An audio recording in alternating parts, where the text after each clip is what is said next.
Tomorrow, the military communique will read, "One American was wounded in an engagement with an unknown-size enemy force. Enemy casualties are unknown."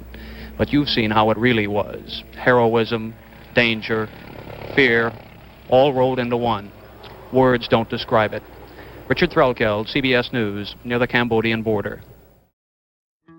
Following North and South Vietnam's partition, North Vietnam desired to reunify the two countries under a communist regime. As the U.S. entered the Vietnam War around the 1950s, because of the fear of communism spreading, backlash from the American public sparked waves of protests to the chaotic bloodshed. This was because many Americans believed that this war was not theirs to fight, and that sacrificing lives to an unfamiliar environment was highly immoral.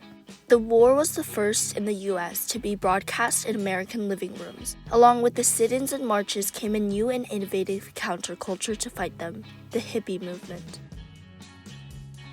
In the mid-1960s, the hippie movement emerged as a new counterculture that reformed protest.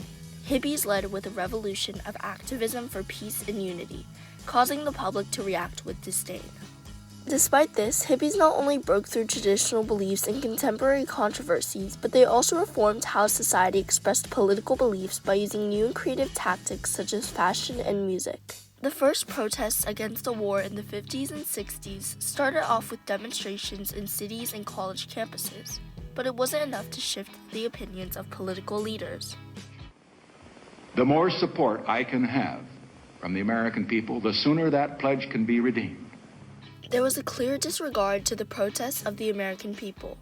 Around this time, which was the era of protest, sparked by the public's fury and sympathy for the Vietnam War, is when hippie culture emerged. And it all started in San Francisco's Haight-Ashbury district in the mid-1960s. An influential leader, Jerry Rubin, answered the question of why they arrived in society.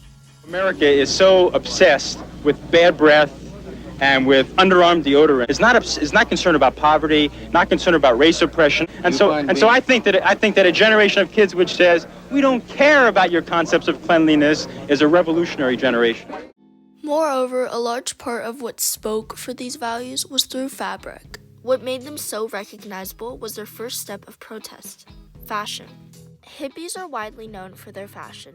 Their characterization and way of protest depended heavily on it.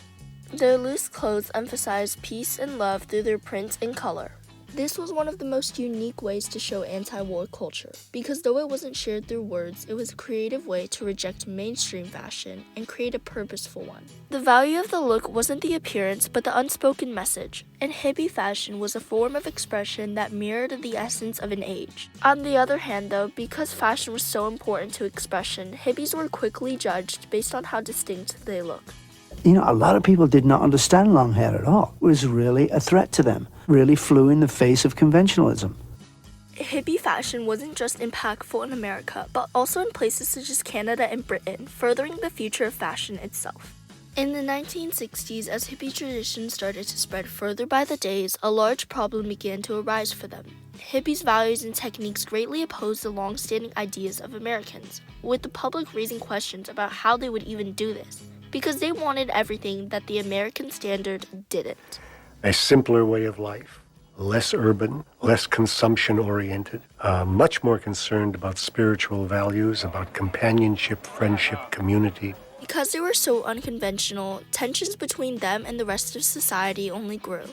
Eventually, this growing tension between the hippies and the public culminated at the 1968 Democratic National Convention. 10,000 protesters gathered at the convention because a likely nominee named Hubert Humphrey supported the ongoing pro-war policies. Wearing their iconic clothes, hippies rioted and sang peace anthems to protest the Vietnam War. The response from thousands of law enforcement officers was swift and brutal. They brutally beat and arrested hippies, attempting to extinguish their creative flame. On August 29, 1968, the demonstration ended, but the activism didn't. This was a brief test of strength for the hippies and a pure demonstration of their creative flame and determination. Strength was a powerful influence to change, but could they make an impact with their completely unorthodox methods of protest? Finally, the largest hippie event a year later arose as a peaceful reaction to the violence, and with music raging in the 60s, this festival would be a creative and effective revolution through a united love of music. And a single gathering of a 3-day concert turned out to be the most famous, impactful, and popular music festival for hippies. This event was called the Woodstock Festival. It began that year from August 15th, ending on the 18th. 3 days of an entire generation's climax of protest, with 100,000 tickets sold. But during the concert, a total of around 400,000 people showed up instead. Music at the festival allowed people to indulge at the height of the revolution in unity. An artist such as the Jefferson Airplane called people up to sing their anti-war anthem with them. Another clear supporter of the counterculture through his lyrics was Jimi Hendrix, a very influential singer of the time. And Richie Havens himself, opening act of Woodstock, stated that Woodstock was a peaceful protest and a global celebration. While many effects of Woodstock were positive, a substantial part of it was portrayed by the general public as chaotic and disorderly. With so many people, it was a festival of unrest. This only justified the media's claims of the horrendous influence that hippies had on society. Globally, it was a spectacle that influenced youth culture and invited people to unify, to fight with a weapon that could be shared internationally: music. Every song made the tie of music and protest clearer, which popularized the idea of protest songs. Because the Woodstock Festival was so heavily publicized, messages of peace and love spread only further across America. Every song made the relationship between protest and music stronger, and with millions of Americans watching, it eventually furthered the impact everywhere. They can. Let's hear about it. And they go for this peace, peace, peace, love, not hate. If it had been from my father, your father, his father, everybody's father, over there fighting for us, there wouldn't be any hippies here now. Am I not right? To many, hippies were only adding upon the chaos that America had been trying to abolish. To most people of the older generation, they were seen as ungrateful because they chose a different way to prosper in society than what they were offered. I had a strong feeling that these children were rebels without a cause. They had everything. Additionally, for people who believed peace was found by sending soldiers and troops for the Vietnam War, they saw hippies as dishonorable in comparison. To people that abided by society's rules, mostly workers, they saw hippies as people trying to escape their responsibilities and totally unrealistic. To me, and to anybody I think who was a blue-collar worker at the time, or working in industry at the time. Different people saw hippies as ungrateful, unhelpful, but also many others saw them as people to mock. The nonviolent demonstration brought stares, gasps, and chuckles. In the end, in 1973, U.S. troops were finally pulled out of Vietnam. That we today have concluded an agreement to end the war and bring peace with honor in Vietnam. Yet, even though the Vietnam War came to an end, the revolution's legacies and impacts never did. The Vietnam War revolutions proved that to make an impact in the world, protesters had to be willing to have courage. Protests against the Vietnam War then turned into a counterculture that represented the revolution of social order and art as activism.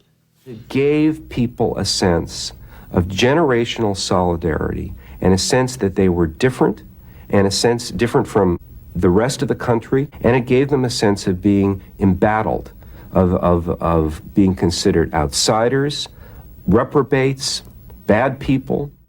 Hippies would have never made their impact on music, fashion, and the power of protest if it wasn't for their revolution of culture. While the reaction from the public and the media wasn't what the hippies desired, they still chose to grow.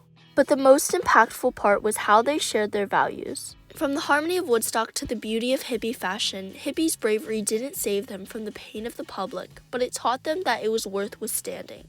They did eventually die out, but their spirit and impact still rages on. Hippies represented the revolution of social order and art as activism. Fashion in modern days is weaved into symbols such as women's rights, resistance of oppression, and modern political issues. Music and festivals nowadays, such as the indie singing resistance that was held in Monument Circle, shine a light on voices and stories that still continue to battle injustice. Let generations after respond by taking a stand with their legacy and letting their flame of courage continue to flicker.